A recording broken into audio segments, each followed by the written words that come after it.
প্ৰায় এটা মছজিদলৈ গৈছিল জুবিন গাৰ্গ। ঘৰৰ পৰা কিছু দূৰতে থকা মছজিদটোলৈ গৈছিল জুবিন। সেই সূত্ৰে মছজিদৰ ইমামৰ সৈতে জুবিনৰ আছিল সুসম্পৰ্ক।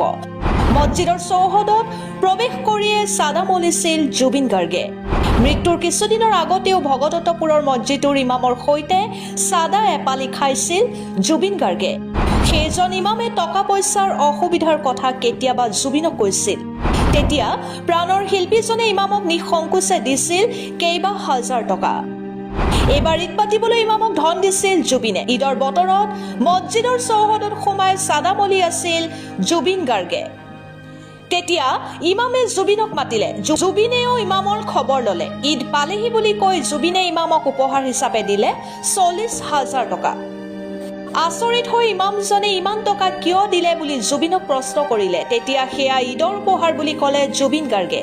তাৰ পিছতো কিছু সময় মছজিদত বহিল জুবিন। ইমামৰ সৈতে চাদা এপালি খাই তেওঁ ঘৰলৈ উভতি গ'ল। সেই জুবিনৰ বাবে মছজিদৰ মাইকত মায়াবিনী পৰিৱেশন কৰাটো অসম্ভৱ নহয়।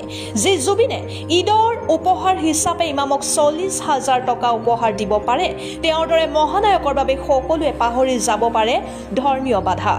প্ৰিয় দৰ্শক, শেহতীয়াকৈ আপোনাক সবে নিশ্চয় শুনিছে কামপুৰ জামে মছজিদত জুবিন গাৰ্গৰ মায়াবিনী পৰিৱেশনৰ কথা। ইছলামিক নীতি অনুসৰি কোনো মছজিদত সংগীত চৰ্চা কৰাটো হাৰাম, কিন্তু জুবিনৰ দৰে মহানায়কৰ বাবে সেই কথাটো পাহৰি পেলাইছে মুছলমানে। তেওঁৰ বাবে অসম জুৰি বলিছে সম্প্ৰীতিৰ বতাহ। যিজন মানুহে ইমামৰ সৈতে বন্ধুত্ব কৰি প্ৰায় মছজিদত উপস্থিত হৈছিল, তেওঁৰ বাবে ভিন্ন ধৰ্মীয়ে কৰিছে মিত্ৰতা। কিছুদিন আগলৈ সাম্প্ৰদায়িক বিষবাস্পই গ্ৰাস কৰিছিল এইখন ৰাজ্য। পিছে এতিয়া জুবিনৰ বাবে সকলো একত্ৰিত। মছজিদত যদি মায়াবিনী বাজিছে, আনটো দিশে সকলোৱে গুণগুণাই আছে জুবিনৰে গান।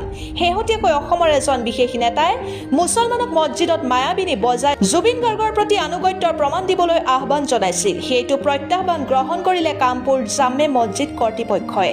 তেওঁলোকে বিজেপি নেতাজনক উভতি ধৰি আজান দিয়া মাইকতে বজাই দিলে জুবিনৰ গান। জুবিন যে কেৱল অনুৰাগীৰ শিল্পীহে আছিল, সেইটো প্ৰতিপন্ন কৰিলে কামপুৰৰ মুছলমানে। প্ৰিয়জনৰ বাবে সকলো কৰিবলৈ কোৰাণে দিয়া নিৰ্দেশ পালন কৰিলে অসমৰ ইছলাম ধৰ্মীয়ে।